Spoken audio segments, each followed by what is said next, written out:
আমাদের আজকের ক্লাসে আমরা বাংলা ব্যাকরণের অত্যন্ত গুরুত্বপূর্ণ কনফিউশনগুলো নিয়ে আলোচনা করব।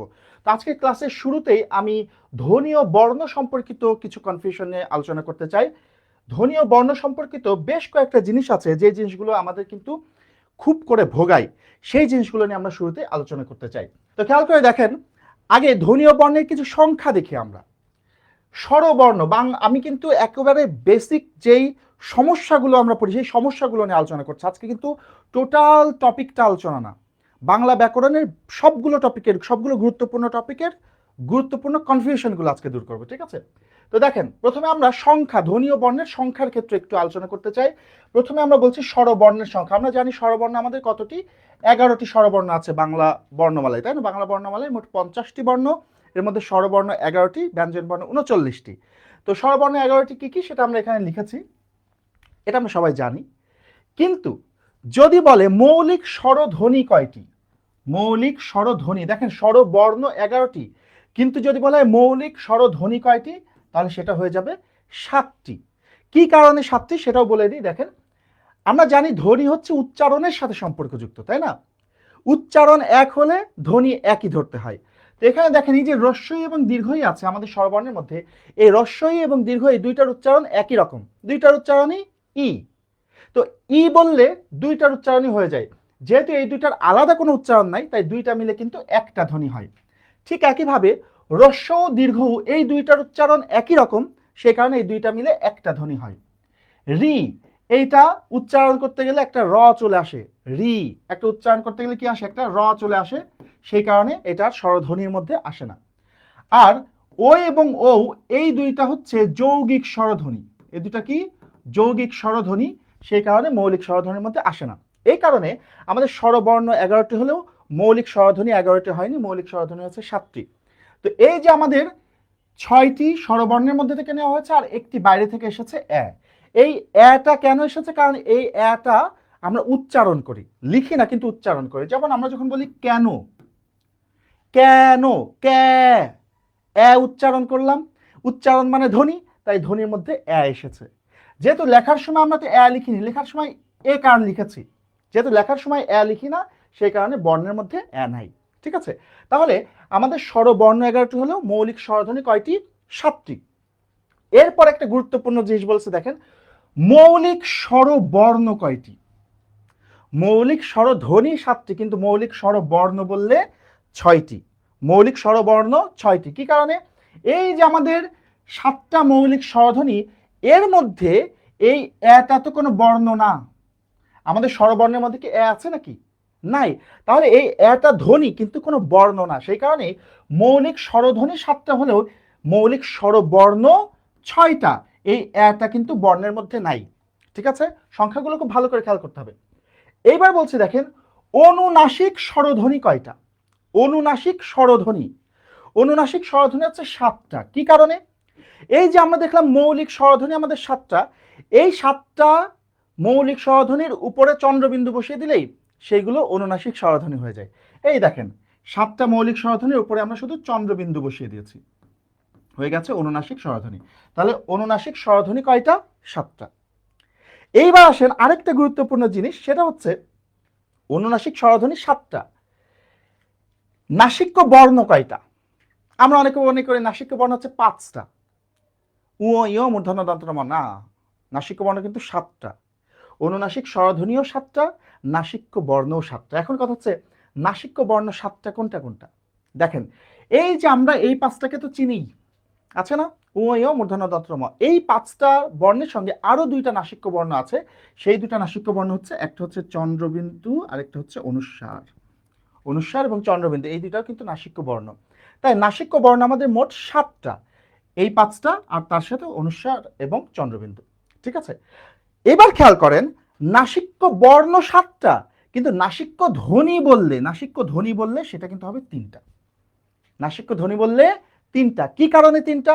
খেয়াল করেন, এই যে আমাদের উ ইয় এবং অনুস্বার, এই 3টা বর্ণের উচ্চারণ কিন্তু একই রকম, 3টা বর্ণের উচ্চারণ একই রকম, অং মতো উচ্চারণ হয়। যেহেতু উ ইয় এবং অনুস্বার এই 3টার উচ্চারণ একই রকম, আমি একটু আগেই বলেছিলাম উচ্চারণ এক হলে ধ্বনিও একটা হবে। তো তিনটা বর্ণের উচ্চারণ একই রকম, তাই তিনটা মিলে একটা ধ্বনি। আবার দেখেন মূর্ধন্য ন এবং দন্ত ন, এই দুইটা ন এর উচ্চারণ কিন্তু একই রকম, দুইটার উচ্চারণই ন। তো যেহেতু দুইটার উচ্চারণ একই রকম, তাই দুইটা মিলে একটা ধ্বনি। আর এখানে দেখেন এই যে ম, ম একটা ধ্বনি।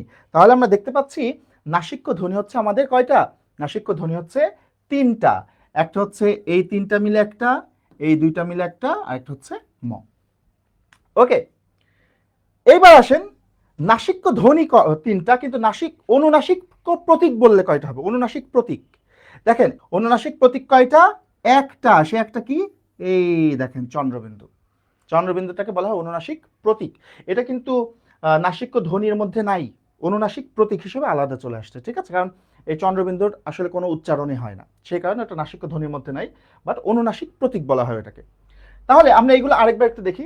স্বরবর্ণ আমাদের 11টা, মৌলিক স্বরধ্বনি 7টা, মৌলিক স্বরবর্ণ 6টা, অনুনাসিক স্বরধ্বনি 7টা, নাসিক্য বর্ণ 7টা, নাসিক্য ধ্বনি 3টা, আর অনুনাসিক প্রতীক 1টা। এই অনুনাসিক প্রতীককে কিন্তু আবার কেউ কেউ সানুনাসিক প্রতীকও বলে। অনুনাসিক সানুনাসিক একই ব্যাপার, ঠিক আছে?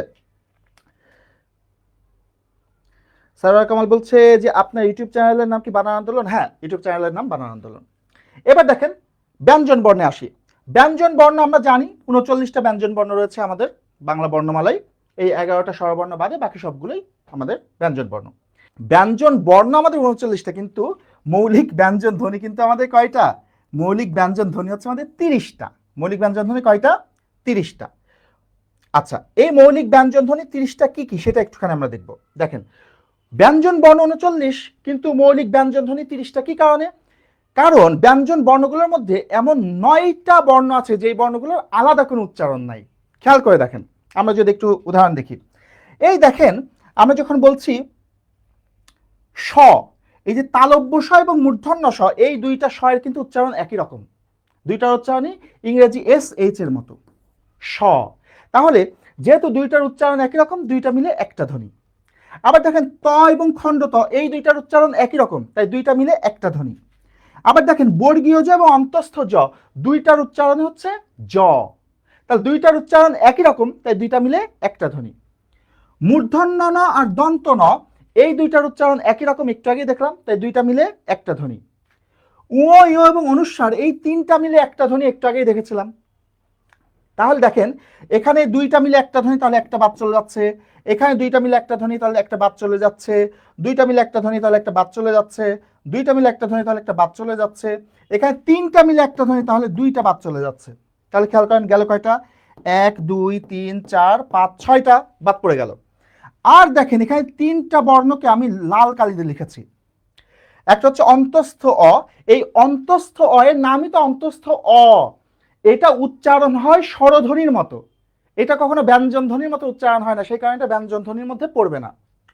আর চন্দ্রবিন্দু এবং বিসর্গ, এই দুইটার ব্যাপার হচ্ছে এই দুইটার নিজস্ব কোনো উচ্চারণই নাই, সেই কারণে যার উচ্চারণই নাই সে তো ধ্বনি হতে পারছে না, তাই এই তিনটার একটাও কিন্তু ধ্বনি নয়। তাহলে এখানে 6টা আর এই তিনটা 9টা। তাহলে আমরা দেখতে পাচ্ছি ব্যঞ্জন বর্ণ 39টা, কিন্তু সেই 39টা ব্যঞ্জন বর্ণের মধ্যে 9টা ব্যঞ্জন বর্ণের আলাদা কোনো উচ্চারণ নাই, সেই কারণে মৌলিক ব্যঞ্জন ধ্বনি ওইটা 9টা কমে 30টা হয়ে গেছে, ঠিক আছে? এবার দেখেন যৌগিক স্বরজ্ঞাপক বর্ণ বলছে, খেয়াল করেন আমরা যৌগিক ধ্বনি শিখে না, মৌলিক ধ্বনি আর যৌগিক ধ্বনি, তাই তো? ধ্বনিতে এই দুই প্রকারই আছে, মৌলিক ধ্বনি আর যৌগিক ধ্বনি। তো যদি বলে যৌগিক স্বরজ্ঞাপক বর্ণ কয়টা, যৌগিক স্বরজ্ঞাপক বর্ণ বা যৌগিক বর্ণ কয়টা, তাহলে উত্তর হবে 2টা, ওই এবং ঔ। কথা বুঝেন? কিন্তু যৌগিক স্বরজ্ঞাপক বর্ণ বা যৌগিক বর্ণ বললে সেটার উত্তর হবে কয়টা? 2টা।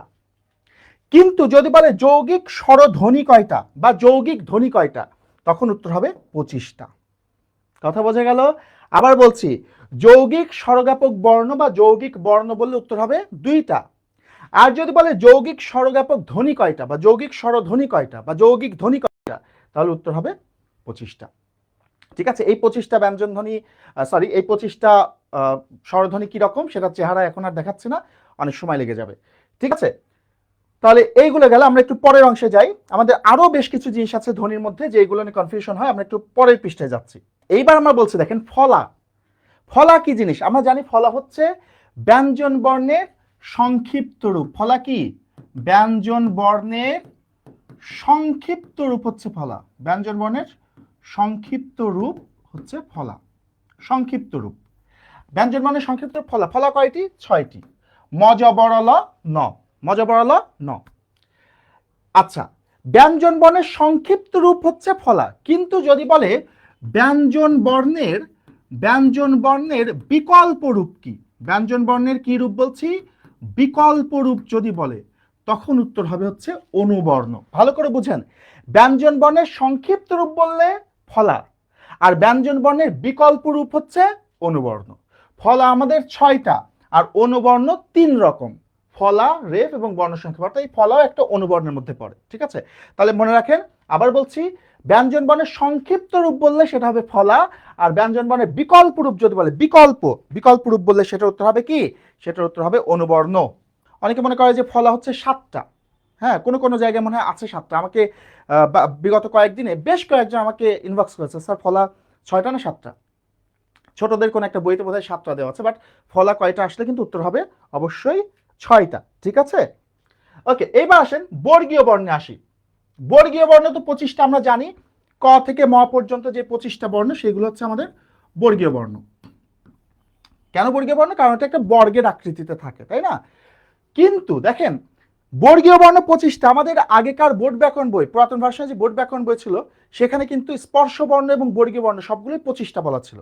বাট বর্গীয় বর্ণ 25টা হলেও আমাদের নবম দশম শ্রেণীর নতুন বোর্ড ব্যাকরণ বই এবং বাংলা একাডেমির প্রমিত বাংলা ভাষার ব্যাকরণ বইতে কিন্তু বলা হচ্ছে স্পর্শ বর্ণ হচ্ছে 20টা, স্পর্শ বর্ণ কিন্তু 25টা না।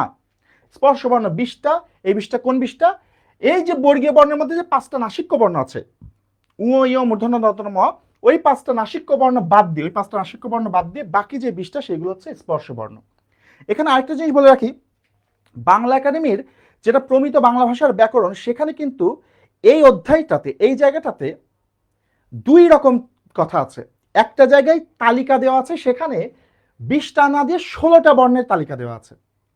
বাট ওইটা সম্ভবত প্রিন্টিং মিস্টেক, কারণ তারপরেই আলোচনার মধ্যে গিয়ে কিন্তু আবার 20টার আলোচনাই করা হয়েছে। তো সেই কারণে কেউ মনে করে যে যেহেতু প্রমিত বাংলা ভাষার ব্যাকরণের ওই জায়গাটায় 16টা আছে, তাই উত্তর 16টা দিতে হবে স্পর্শ বর্ণ। বাট না, ওটা কিন্তু ভুল হবে। ঠিক আছে, মনে রাখবেন, বর্গীয় বর্ণ 25টা, কিন্তু স্পর্শ বর্ণ হবে 20টা। এই স্পর্শ বর্ণগুলোকে কিন্তু আবার স্পৃষ্ট ব্যঞ্জনও বলা হয়।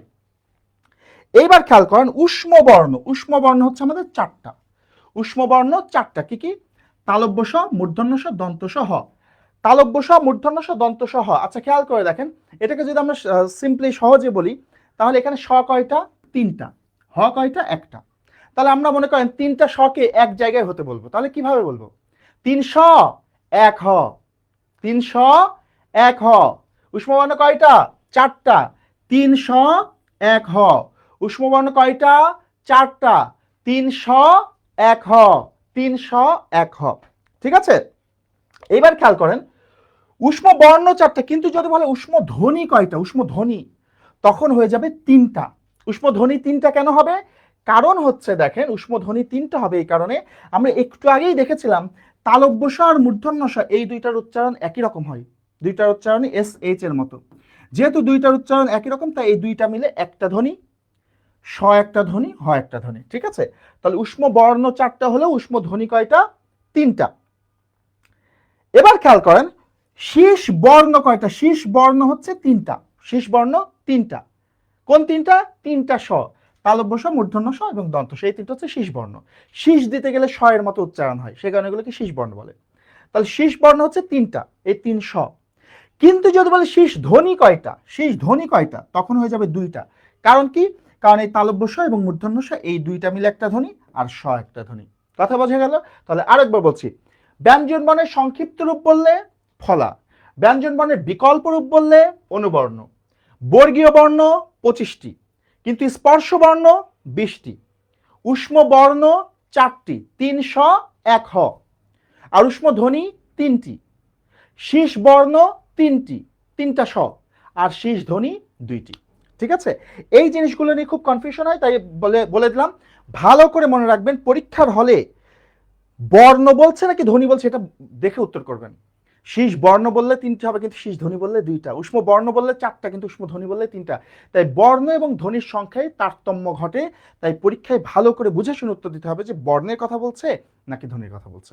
কথা ক্লিয়ার? তো ধ্বনি ও বর্ণ নিয়ে আমাদের এইটুকুই আলোচনা করতে চেয়েছিলাম। আমরা এবার একটু পরের অংশে যাই, চলেন। এর পরের অংশে আমরা শব্দ নিয়ে একটু আলোচনা করব। খুবই গুরুত্বপূর্ণ আলোচনা এই আলোচনাটা। শব্দে আলোচনাটা কি কারণে গুরুত্বপূর্ণ দেখেন, এখানে প্রথম কথা বলি উৎসগতভাবে শব্দ কত প্রকার। আমরা জানি শব্দকে 3টা দৃষ্টিকোণ থেকে ভাঙা যায় বা বিভক্ত করা যায়।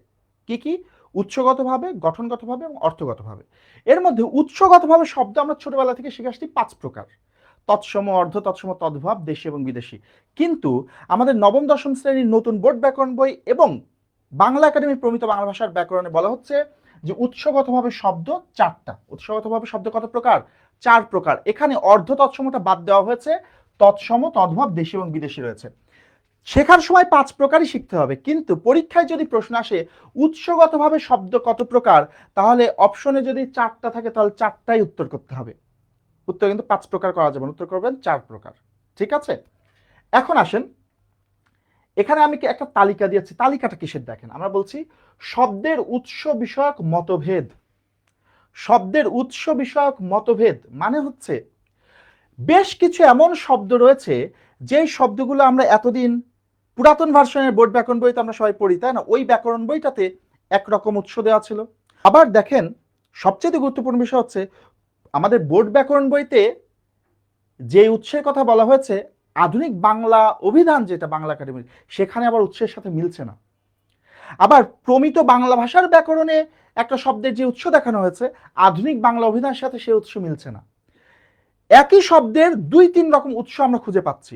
তো সেই রকম শব্দগুলো আমি বাছাই করে আজকে আপনাদের সামনে উপস্থাপন করে দিচ্ছি এবং সমাধানটা কি হবে সেটাও বলে দিচ্ছি। ভালো করে খেয়াল করেন, এটা কিন্তু অত্যন্ত গুরুত্বপূর্ণ। এটা সাধারণত কেউ আলোচনা করে না, আমি আজকে আপনাদেরকে আলোচনা করে দিচ্ছি, কারণ এই জিনিসটা পরীক্ষা আসলে আপনারা কনফিউজড হয়ে যেতে পারেন। দেখেন, এই যে বর্গী শব্দটা, এই বর্গী শব্দটা আমাদের প্রমিত বাংলা ভাষার ব্যাকরণ, মানে বাংলা একাডেমির যে প্রমিত বাংলা ভাষার ব্যাকরণ, সেখানে বলা হয়েছে এটা মারাঠি শব্দ।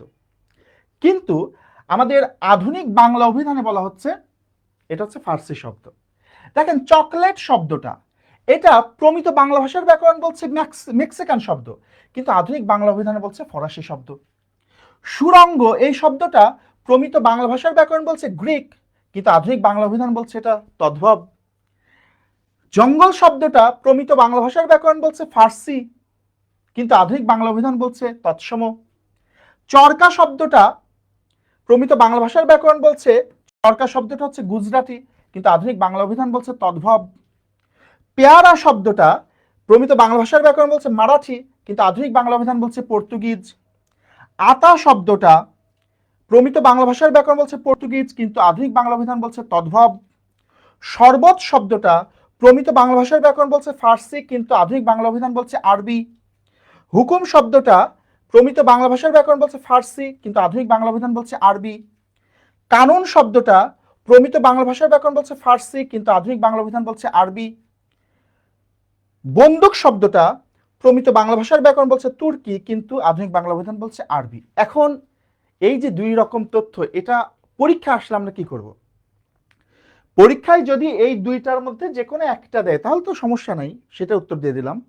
কিন্তু যদি অপশনে 2টাই থাকে, মনে করেন অপশনে সাধারণত আরবি ফার্সি শব্দ থাকলে, পরীক্ষায় যদি আরবি ফার্সি শব্দ থেকে প্রশ্ন আসে সাধারণত অপশনে আরবি এবং ফার্সি 2টাই থাকে কনফিউজ করার জন্য, কারণ আরবি আর ফার্সি কাছাকাছি।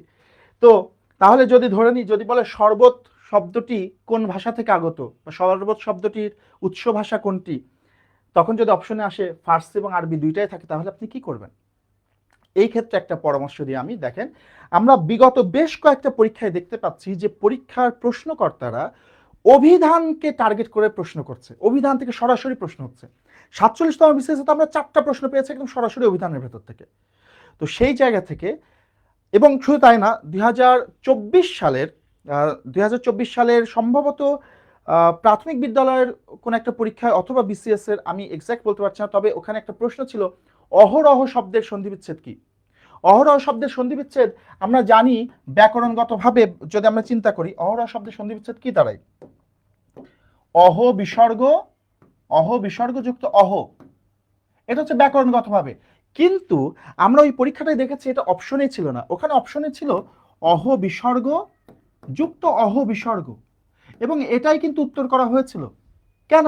কারণ এই অহ বিসর্গ যোগ অহ বিসর্গ এটা আধুনিক বাংলা অভিধানে বলা হয়েছে। ঠিক আছে, তার মানে আমরা দেখতে পাচ্ছি প্রশ্নকর্তারা সাম্প্রতিককালে বা বেশ কিছুদিন ধরে, কয়েক বছর ধরেই বাংলা অভিধান, বাংলা একাডেমির যে আধুনিক বাংলা অভিধান সেটাকে কিন্তু টার্গেট করে, সেটাকে ফলো করে প্রশ্ন করছেন এবং সেখানকার তথ্যগুলোকে কাউন্ট করছেন, সেখানকার তথ্যগুলোকে গ্রহণ করছেন। তো সেই জন্য আমার পরামর্শ থাকবে এই শব্দগুলো যদি পরীক্ষা আসে, তাহলে অপশনে যদি দুইটাই পান, তাহলে আমার পরামর্শ হচ্ছে এই যে আধুনিক বাংলা অভিধান যেটা বলছে, আধুনিক বাংলা অভিধান যেটা বলছে এইটা আপনারা গ্রহণ করবেন, এটা গ্রহণ করবেন। ঠিক আছে, এখান থেকেই উত্তর করার সম্ভাবনা বেশি। এইটা তো গেল বাংলা একাডেমির অভিধান আর বাংলা একাডেমির ব্যাকরণের মধ্যে ফারাক।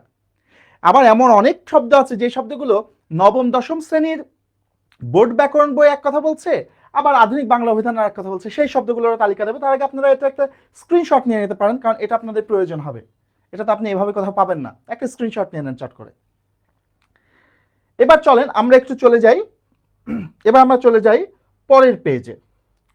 পরের পেজে আমরা দেখব যে আধুনিক বাংলা অভিধান এবং বোর্ড ব্যাকরণ বইয়ের মধ্যে তফাৎটা কি আছে। এই জায়গাটা আমরা বলছি বোর্ড ব্যাকরণ বইতে কি আছে আর আধুনিক বাংলা অভিধানে কি আছে। ভালো করে খেয়াল করেন, অনেকগুলো শব্দ কিন্তু এখানে সমস্যা আছে। আমরা আমাদের নবম দশম শ্রেণীর বোর্ড ব্যাকরণ বই থেকে পড়েছি যে দেশি শব্দ কোনগুলা, কুলা, গঞ্জ, চঙ্গা, টোপর, ডাব, ডাগর, ডিঙ্গা, ঢেকে, এগুলো সব দেশি শব্দ। কিন্তু বাংলা একাডেমির আধুনিক বাংলা অভিধান জিনিসটাকে উল্টে দিয়েছে। খেয়াল করে দেখেন, আমরা দেখতে পাচ্ছি যে কুলা বোর্ড বইতে বলছে দেশি শব্দ, কিন্তু আধুনিক বাংলা অভিধান বলছে তদ্ভব শব্দ। গঞ্জ এটা বোর্ড ব্যাকরণ বলছে দেশি শব্দ, কিন্তু আধুনিক বাংলা অভিধান বলছে ফার্সি শব্দ। চোঙা এটা ব্যাকরণ বই বলছে দেশি শব্দ, কিন্তু আধুনিক বাংলা অভিধান বলছে হিন্দি শব্দ। ঢেকি এটা বোর্ড ব্যাকরণ বই বলছে দেশি শব্দ, আধুনিক বাংলা অভিধান বলছে হিন্দি শব্দ। দারোগা এটা বোর্ড ব্যাকরণ বই বলছে তুর্কি শব্দ, কিন্তু আধুনিক বাংলা অভিধান বলছে ফার্সি শব্দ। চাহিদা বোর্ড ব্যাকরণ বই বলছে পাঞ্জাবি শব্দ, কিন্তু আধুনিক বাংলা অভিধান বলছে বাংলা শব্দ। শিখ বোর্ড ব্যাকরণ বই বলছে পাঞ্জাবি শব্দ, কিন্তু আধুনিক বাংলা অভিধান বলছে তদ্ভব শব্দ। লুঙ্গি বোর্ড ব্যাকরণ বলছে বর্মী শব্দ, কিন্তু আধুনিক বাংলা অভিধান বলছে ফার্সি শব্দ। আমরা এতদিন পড়ে এসেছি লুঙ্গি ফুঙ্গি, এটা হচ্ছে মায়ানমারের শব্দ বা বর্মী শব্দ, কিন্তু এখন আধুনিক বাংলা অভিধান বলছে লুঙ্গি হচ্ছে ফার্সি শব্দ। কার্তুজ শব্দটা দেখেন, বোর্ড ব্যাকরণ বলছে ফরাসি, কিন্তু আধুনিক বাংলা অভিধান বলছে পর্তুগিজ শব্দ। টেক্কা বোর্ড ব্যাকরণ বলছে ওলন্দাজ। আমরা এতদিন শিখে এসেছি যে ইস্কাপন, রুইতন, হরতন, টেক্কা যেগুলো তাসের নাম, সেগুলো ওলন্দাজ শব্দ হয়, তাই না? যত তাস ওলন্দাজ, আমরা ছন্দ দিয়ে পড়েছি। কিন্তু দেখেন এইসব আর হচ্ছে না, কারণ আধুনিক বাংলা অভিধান বলছে টেক্কা হচ্ছে দেশি শব্দ। তুরুপ বোর্ড ব্যাকরণ বলছে ওলন্দাজ, কিন্তু আধুনিক অভিধান বলছে পর্তুগিজ শব্দ। চিনি বোর্ড ব্যাকরণ বই বলছে চীনা শব্দ। আমরা এতদিন শিখে এসেছি চা, চিনি, চীনা শব্দ, কিন্তু না, বোর্ড ব্যাকরণ চীনা বললেও আধুনিক বাংলা অভিধান বলছে এটা তদ্ভব শব্দ। খদ্দর এটা বোর্ড ব্যাকরণ বই বলছে গুজরাটি শব্দ, কিন্তু আধুনিক বাংলা অভিধান বলছে দেশি শব্দ। বেগম বোর্ড ব্যাকরণ বই বলছে ফার্সি শব্দ, কিন্তু আধুনিক বাংলা অভিধান বলছে তুর্কি শব্দ। তারিখ বোর্ড ব্যাকরণ বই বলছে ফার্সি শব্দ, কিন্তু আধুনিক বাংলা অভিধান বলছে আরবি শব্দ।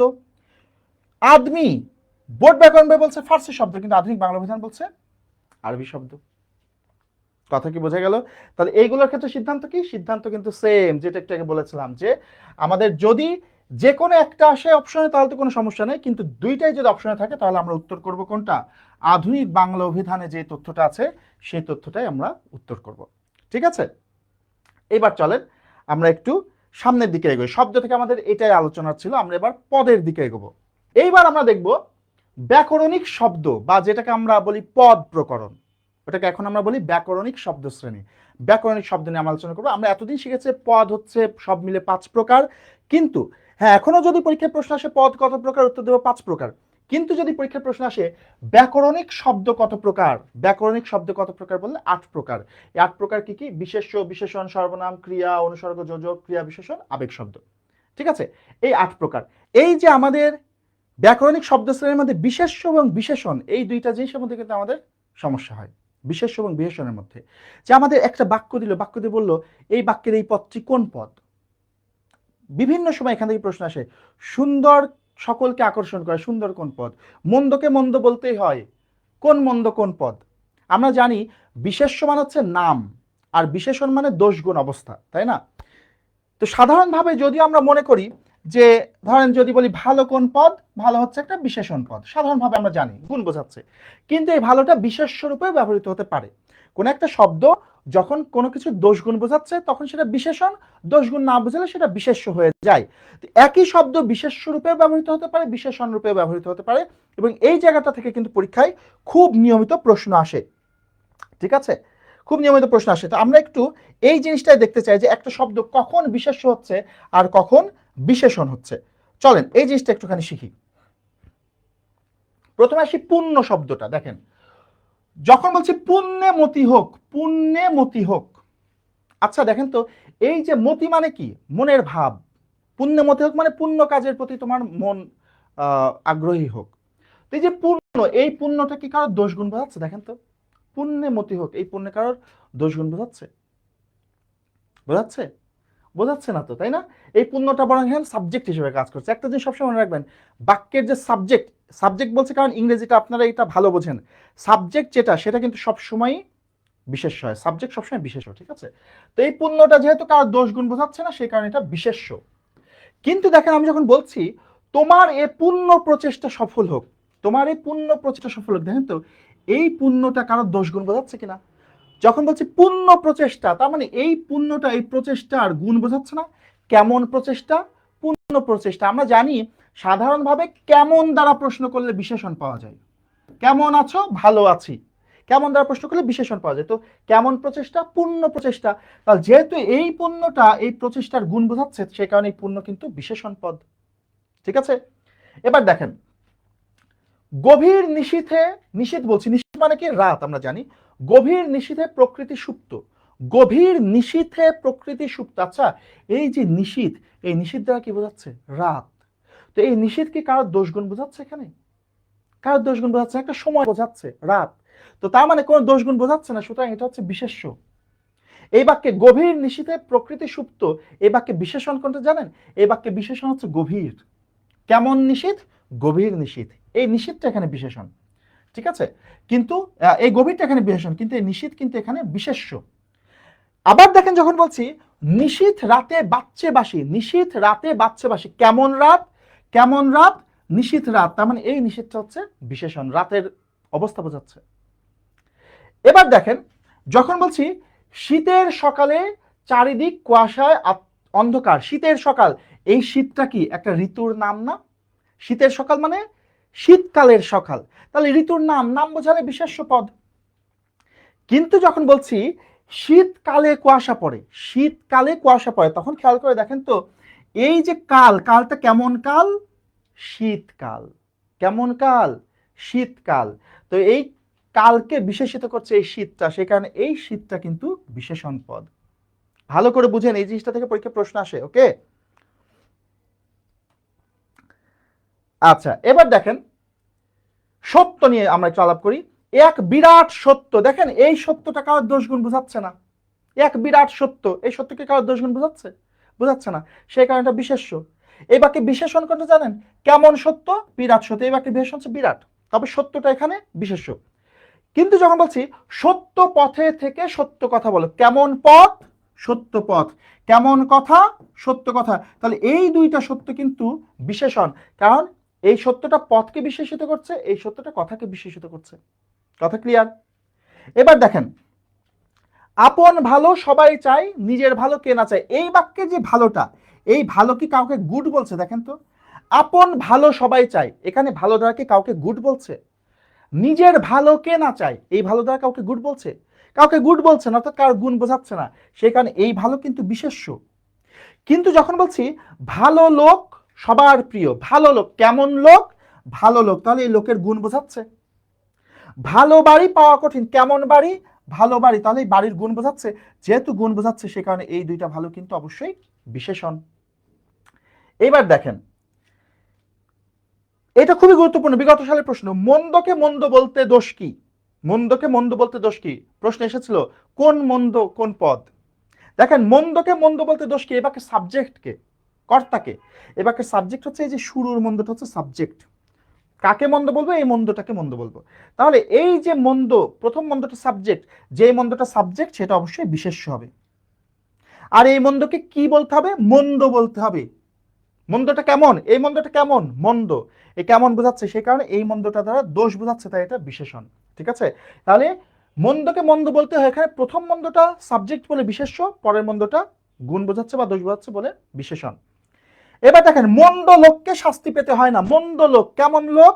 মন্দ লোক। তাহলে এই মন্দটা গুণ বোঝাচ্ছে বা দোষ বোঝাচ্ছে। ঠিক আছে না?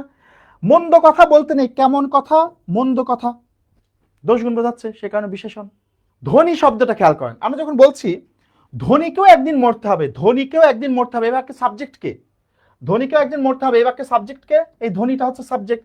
যেহেতু এখানে ধনী সাবজেক্ট, তার মানে ধনীটা হচ্ছে বিশেষ্য। কিন্তু যখন বলছি ধনী লোকের খয়ের খার অভাব নাই, খয়ের খা মানে তোষামদি, মানে যে ধনী তাকে তো সবাই তোষামত করে, হ্যাঁ। তো সেই কারণে বলছে ধনী লোকের খয়ের খার অভাব নেই। ধনী লোক, কেমন লোক? ধনী লোক। তাহলে কেমন দ্বারা প্রশ্ন করলে উত্তর পাচ্ছি, সেই কারণে এটা বিশেষণ। ঠিক আছে না? এবার দেখেন, বৃদ্ধকে সম্মান করতে হবে, বৃদ্ধের কথা বলছি আমরা এবার। বৃদ্ধকে সম্মান করতে শেখো, এখানে বৃদ্ধ কোন পদ? বৃদ্ধকে সম্মান করতে শেখো, এখানে সাবজেক্ট কে? সাবজেক্ট হচ্ছে বৃদ্ধ। যে সাবজেক্ট সে কি? যে সাবজেক্ট সে হচ্ছে বিশেষ্য। সাবজেক্ট মানে বিশেষ্য, যেহেতু বৃদ্ধ সাবজেক্ট, তার মানে এটা বিশেষ্য। বৃদ্ধ লোকটিকে মন্দ কথা বলো না, বৃদ্ধ লোকটিকে মন্দ কথা বলো না। তাহলে কেমন লোক? বৃদ্ধ লোক। তাহলে লোকটির গুণ বা দোষ বোঝাচ্ছে বা অবস্থা বোঝাচ্ছে, সেই কারণে বিশেষণ। ঠিক আছে? এবার বড়টা দেখেন, বড় ছোট ভেদাভেদ আমার নেই, বড় ছোট ভেদাভেদ নেই। তাহলে এই বড় একটা সাবজেক্ট, বড় এবং ছোট এই দুইটা কিন্তু কর্তা, এখানে বড় ছোট ভেদাভেদ নাই। এই বড় একটা আর এই ছোট একটা, এই দুইটার মধ্যে কোনো ভেদাভেদ নেই, এটা বোঝাতে যাচ্ছে। তার মানে এটা সাবজেক্ট হিসেবে কাজ করছে, সেই কারণে বিশেষ্য। কারণ এই বড় ছোট বলতে কারোর দোষ গুণ বোঝাচ্ছে না। কিন্তু যখন বলছি টাকা থাকলেই বড় লোক হয় না, বড় লোক হয় না, লোকটা কেমন? বড়। যেহেতু কেমন দ্বারা প্রশ্ন করলে পাচ্ছি, বা এটা একটা গুণ বোঝাচ্ছে বা দোষ বোঝাচ্ছে, অবস্থা বোঝাচ্ছে, সেই কারণে বিশেষণ। এবার খেয়াল করে দেখেন, নীলটার ক্ষেত্রে দেখি, নীল নীল একটি রঙের নাম, নীল একটি রঙের নাম। তাহলে এই নীলটাকে এখানে সাবজেক্ট, সেই কারণে বিশেষ্য। বলেই তো দিচ্ছে একটা রঙের নাম, নাম মানে তো বিশেষ্য। আর যখন বলছি নীল আকাশে চাঁদ শোভা পাচ্ছে, নীল আকাশ, কেমন আকাশ? নীল আকাশ। কেমন দিয়ে প্রশ্ন করলে পাচ্ছে, তাই বিশেষণ। এবার বুদ্ধিমান দেখি, বুদ্ধিমানেরাই উপদেশের মর্ম বোঝেন, বুদ্ধিমানেরাই, এবারকে সাবজেক্টকে বুদ্ধিমানেরাই, তাই বিশেষ্য। কিন্তু যখন বলছি বুদ্ধিমান লোক কম কথা বলে, কেমন লোক? বুদ্ধিমান লোক। তাহলে কেমন দ্বারা প্রশ্ন করতে পারছি, তাই এটা বিশেষণ। এবার মূর্খটা দেখি, মূর্খকে উপদেশ দিয়ে লাভ নাই, মূর্খকে উপদেশ দিয়ে লাভ নেই, এবারকে সাবজেক্টকে, এই যে মূর্খকে সাবজেক্ট, সেখানটা বিশেষ্য। মূর্খ লোকের মতো সব কি বলছো? মূর্খ লোকের মতো সব কি বলছো? কেমন লোক? মূর্খ লোক। কেমন দ্বারা প্রশ্ন করতে পারছি, তাই বিশেষণ। আর একটা জিনিস মনে রাখবেন সবসময়, বিশেষ্যের সঙ্গে বিভক্তি বসে, বিশেষণের সঙ্গে কিন্তু বিভক্তি বসে না। বিশেষণের সঙ্গে বিভক্তি বসে না, বিশেষ্যের সঙ্গে বিভক্তি বসে। দেখেন, বুদ্ধিমানেরাই, এই দেখেন রা বসেছে, তার মানে এটা বিশেষ্য। মূর্খকে এই দেখেন কে বিভক্তি বসেছে, তার মানে এটা বিশেষ্য। বৃদ্ধকে এই দেখেন ধনীকে কে বিভক্তি বসেছে। কিন্তু দেখেন যেখানে বিশেষণ সেখানে কোনো বিভক্তি নাই, ধনী, বৃদ্ধ, হ্যাঁ, বুদ্ধিমান, মূর্খ। মনে রাখবেন, যদি কোনোটার সাথে বিভক্তি যুক্ত থাকে তাহলে সেটা কোনোভাবেই বিশেষণ হবে না, সেটা কিন্তু অবশ্যই বিশেষ্য হবে। ঠিক আছে? পাপ শব্দটার ক্ষেত্রে দেখি, যখন বলছি লোভে পাপ, পাপে মৃত্যু। আচ্ছা, এই পাপটা কারো দোষ গুণ বোঝাচ্ছে? পাপে মৃত্যু, এই পাপটা কি কারো দোষ গুণ বোঝাচ্ছে? দোষ গুণ তো বোঝাচ্ছে না, যেহেতু দোষ গুণ বোঝাচ্ছে না, সেই কারণে বিশেষ্য। কিন্তু যখন বলছি পাপ কাজে সুখ নেই, পাপ কাজে সুখ নেই, কেমন কাজ? পাপ কাজ। এটাকে আপনি আরেকভাবে চিন্তা করতে পারেন, লোভে পাপ, লোভে কি? লোভে কি? পাপ। পাপে মৃত্যু, কিসে মৃত্যু? পাপে মৃত্যু। তার মানে কি বা কিসে দিয়ে প্রশ্ন করলে পাচ্ছেন, কেমন দিয়ে প্রশ্ন করলে কিন্তু হচ্ছে না। আমরা বলছি বিশেষণ মানে কেমন হবে, তো কেমন কাজ? পাপ কাজ। এখানে কেমন দিয়ে প্রশ্ন করলে উত্তর পাচ্ছি, সেখানে এটা হচ্ছে বিশেষণ। 3, 7 এবং 10, দেখেন এই তিনটা সংখ্যার ব্যাপারটা দেখি। 3 আর 7 10, দেখেন 3 একটা সংখ্যার নাম, 7 একটা সংখ্যার নাম, 10 একটা সংখ্যার নাম। এইগুলার কোনোটাই কিন্তু কারো গুণ বোঝাচ্ছে না, সে কারণে এইগুলো হচ্ছে বিশেষ্য। ঠিক আছে? কিন্তু দেখেন 3 টাকা, যখন 3 টাকা, তখন টাকার পরিমাণ বোঝাচ্ছে না, কত টাকা? 3 টাকা। 7 টাকা টাকার পরিমাণ বোঝাচ্ছে, 10 টাকা টাকার পরিমাণ হচ্ছে 3 টাকা, আর 7 টাকায় 10 টাকা। তখন কিন্তু এগুলো বিশেষণ, কারণ পরিমাণ বোঝাচ্ছে। আমরা জানি যে পদ অন্য পদের দোষ গুণ অবস্থা সংখ্যা পরিমাণ বোঝায়, সেটা বিশেষণ। তাহলে কত টাকা? 3 টাকা। কত টাকা? 3 টাকা। 7 টাকা। কত টাকা? 10 টাকা। যেহেতু পরিমাণ বোঝাচ্ছে সেই কারণে এখানে বিশেষণ হয়েছে। এবার কুশল। কুশল মানে কি? মঙ্গল। মাতা পিতা সন্তানের কুশল কামনা করে। কি কামনা করে? কুশল। কি দ্বারা প্রশ্ন করতে পাচ্ছি, তার মানে এটা কিন্তু বিশেষণ না, এই কুশলটা হচ্ছে বিশেষ্য। কিন্তু যখন বলছি তিনি রাজনীতিতে কুশল, তিনি রাজনীতিতে কেমন? কুশল। মানে এই কুশল মানে হচ্ছে বোঝাচ্ছে যে রাজনীতিতে মানে তার লাক ফেভার করে, বা রাজনীতিতে তিনি দক্ষ, এরকম। তো তাহলে রাজনীতিতে তিনি কেমন? কুশল। এই কেমন দ্বারা প্রশ্ন করলে পাচ্ছি, সেই কারণে বিশেষণ বা গুণ বোঝাচ্ছে।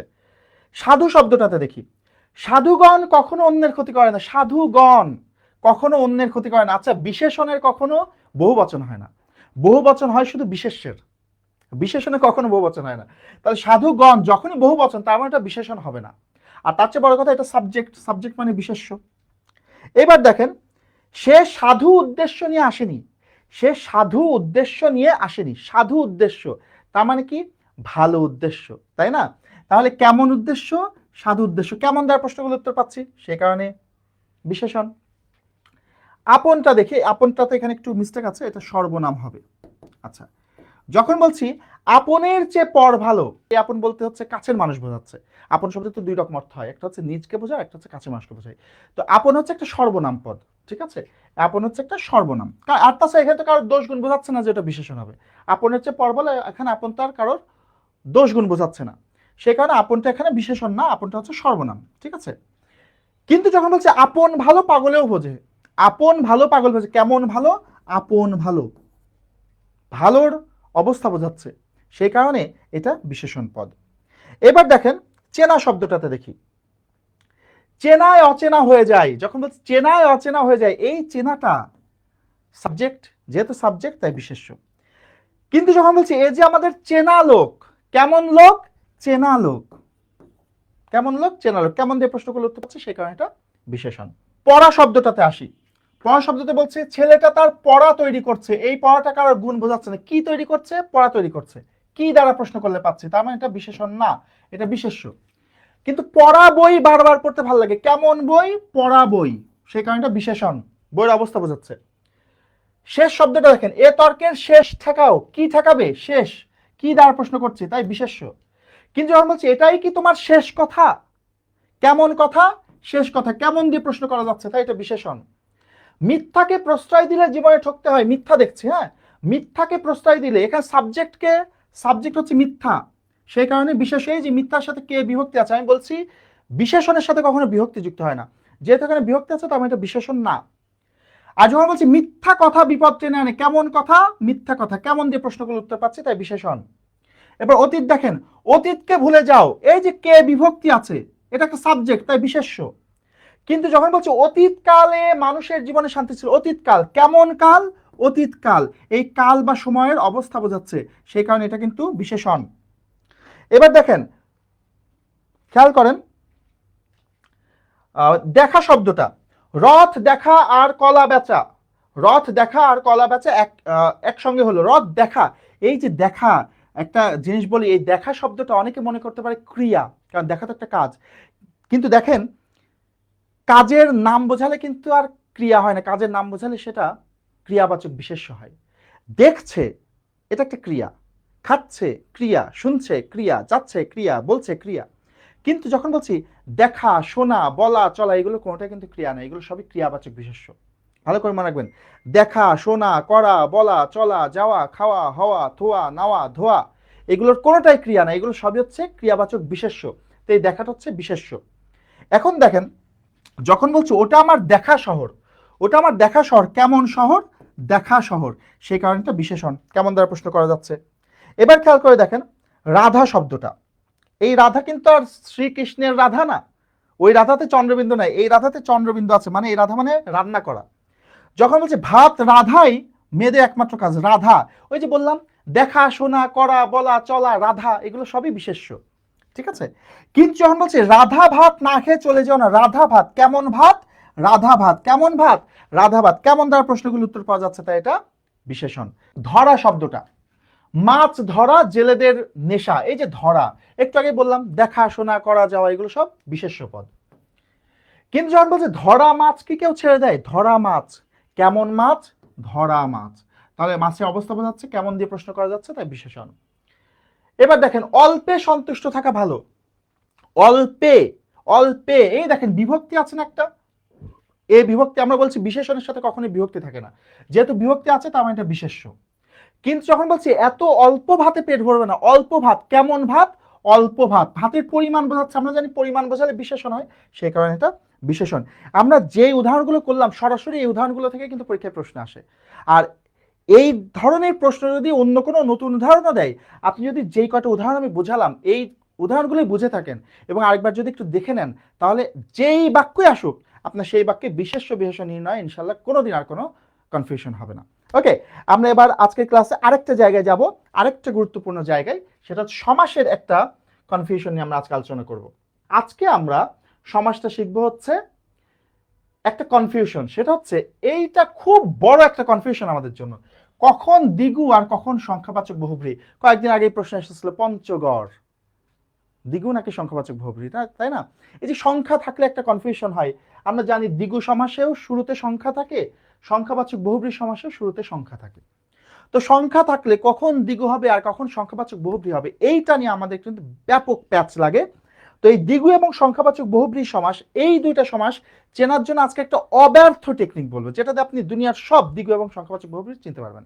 একদম অব্যর্থ টেকনিক দেবো, খেয়াল করে দেখেন, ভালো করে জিনিসটা খেয়াল করেন। আচ্ছা, দ্বিগু সমাসের ক্ষেত্রেও সংখ্যা থাকে, সংখ্যাবাচক বহুব্রীর ক্ষেত্রে সংখ্যা থাকে। মনে রাখবো কি, দেখেন দ্বিগু সমাসে যেই সংখ্যাটার কথা বলবে সেই সংখ্যাটা সত্য, সেই সংখ্যাটা কি বললাম, সত্য। মানে হচ্ছে যতগুলো সংখ্যা বলবে ততগুলো জিনিসই থাকবে, কোনো সন্দেহ নাই। কিন্তু বহুব্রী সমাসের ক্ষেত্রে কখনো সেটা সত্য হতেও পারে, কখনো সত্য নাও হতে পারে, যতগুলো সংখ্যা বলছে ততগুলো সংখ্যা নাও বোঝাতে পারে। নাম্বার ওয়ান, দ্বিগু হতে হলে অবশ্যই যতগুলো সংখ্যা ততগুলো জিনিসই থাকবে। নাম্বার টু, সবচাইতে গুরুত্বপূর্ণ যেটা, সেটা হচ্ছে কোন পদের অর্থ প্রাধান্য পাচ্ছে। যদি আমরা দেখি যে, আমরা জানি কি বহুব্রী সমাসে কোনো পদই প্রাধান্য পায় না, তাই না? বহুব্রী সমাসে নতুন কোনো অর্থ দেয়, তাই তো? নতুন কোনো অর্থ বোঝায় বহুব্রী সমাসে। তো যদি নতুন কোনো অর্থ দেয় তাহলে সেটা বহুব্রী সমাস হবে। তাহলে মনে রাখবেন, প্রথম কথা, সংখ্যার ক্ষেত্রে যতগুলো সংখ্যা ততগুলো জিনিসই যদি হয় তাহলে সেটা অবশ্যই দ্বিগু হওয়ার সম্ভাবনা বেশি। তবে সেক্ষেত্রে আমরা একটা জিনিস চেক করব, সেটা হচ্ছে যে ওই শব্দটা দ্বারা যেই জিনিসের সংখ্যা বোঝাচ্ছে সেই জিনিসটাকেই বোঝাচ্ছে কিনা, ঠিক আছে? আর বহুব্রী সমাসের ক্ষেত্রে আমরা যদি দেখি যতগুলো সংখ্যা ততগুলো জিনিস নাই, তাহলে সেটা সংখ্যাবাচক বহুব্রী হয়ে যাবে। আর যদি দেখি হ্যাঁ যতগুলো সংখ্যা ততগুলো জিনিসই আছে কিন্তু সমস্যা কি হয়েছে, ওইটা দ্বারা অন্য কিছুকে বোঝাচ্ছে, তখন বহুব্রী সমস্যা। আমি আগে একটা এক্সাম্পল দিয়ে বোঝাই, ভালো করে দেখেন। শতাব্দী, এখানে সংখ্যা হচ্ছে শত, শতাব্দীতে সংখ্যাটা কত, শত মানে 100। তো শতাব্দী বলতে 100 বছর বোঝাই, তার মানে অবশ্যই এখানে সংখ্যাটা সত্য, যতগুলো সংখ্যা ততগুলোই বছর বোঝাচ্ছি, 100 বছরই শতাব্দী হয়। দ্বিতীয় কথা হচ্ছে দেখেন, এই যে শতাব্দীর মধ্যে যে একটা অব্দ আছে, শত অব্দ, অব্দ মানে কি বছর, তো শতাব্দী দ্বারা তো 100 বছরকেই বোঝায়, 100 বছরকেই বোঝায়। তার মানে এখানে কিন্তু এই বছরের অর্থটাই প্রাধান্য পাচ্ছে, অন্য কোনো অর্থ বলছে না, এই বছরটাকেই বোঝাচ্ছে, সেই কারণে এটা দ্বিগু সমাস। কিন্তু দেখেন সেতার, ভালো করে বুঝেন, সেতার, সেতারের সে মানে হচ্ছে 3, সেতার সে মানে কি 3। আচ্ছা, প্রথম কথা হচ্ছে সেতার কি জিনিস জানেন? সেতার হচ্ছে একটা বাদ্যযন্ত্র। এই সেতার নামক বাদ্যযন্ত্রে কিন্তু 3টা তার থাকে না, সেতার মানে তো 3 তার, কিন্তু সেতার নামক বাদ্যযন্ত্রে 3টা তার থাকে না, অনেকগুলো তার থাকে। তার মানে প্রথম কথা, এখানে সংখ্যাটা মিলছে না, বলছে 3 তার কিন্তু সেতারে 3টা সংখ্যা থাকে না, অনেকগুলো সংখ্যা থাকে, অনেকগুলো তার থাকে, ঠিক আছে? তাহলে সংখ্যাটা মিলছে না, তার মানে এটা অবশ্যই বহুব্রী সমাস। এবার দেখেন চৌচালা, আচ্ছা চৌ মানে তো 4, চৌচালাতে 4টা চালই থাকে, আমরা বলি চৌচালা ঘর, চৌচালা ঘরে 4টা চাল থাকে, তাই তো? এখন দেখেন চৌচালা ঘরে 4টা চালই থাকে, সংখ্যাটা ঠিক আছে, কিন্তু সমস্যা হচ্ছে দেখেন এই চৌচালা দ্বারা এর যে চালের কথা বলছে পরপদে, এই চালটাকে বোঝাচ্ছে। চৌচালা মানে কি চালকে বোঝায়? চৌচালা মানে কি বোঝায়? একটা ঘরকে বোঝায়। আমরা বলি চৌচালা ঘর, চৌচালা বললে আমরা বুঝি একটা ঘর, চার চাল দিয়ে তৈরি একটা ঘর। তার মানে এই চৌচালা বলতে কিন্তু চালটাকে বোঝাচ্ছে, একটা ঘরকে বোঝাচ্ছে, সেই কারণে এটা সংখ্যাবাচক বহুব্রীহি সমাস। তার মানে পুরো ব্যাপারটা আমি আরো একবার বলছি। প্রথম কথাটা হচ্ছে সংখ্যা দেখবেন, যদি দেখেন সংখ্যাটা মিথ্যা তাহলে সেটা কোনো কথা নেই, বহুব্রীহি সমাস, ওটা নিয়ে আর কোনো কথা হবে না। সংখ্যাটা যদি মিথ্যা হয় তাহলে সেটা বহুব্রীহি সমাস।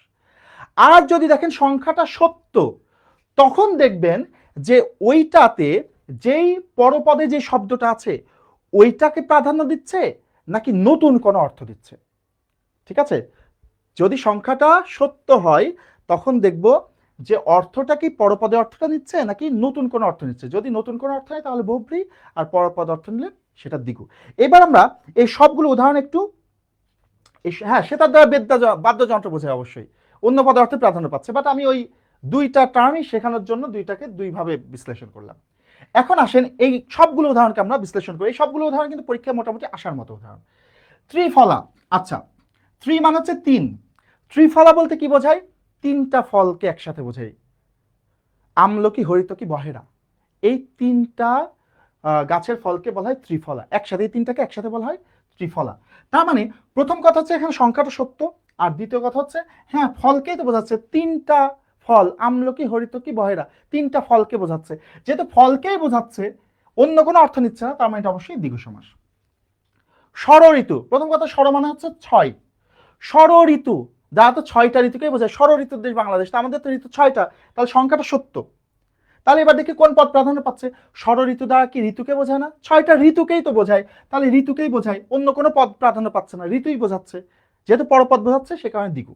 খেয়াল করেন, নবরত্ন, নব মানে হচ্ছে নয়, নব মানে কি নয়, নবরত্ন হচ্ছে নয়টা রত্ন, নয়টা রত্নকে একসাথে বলে নবরত্ন, যেমন হীরা, মানিক, মুক্তা, এরকম নয়টা রত্ন আছে, যে নয়টা রত্নকে একসাথে নবরত্ন বলে।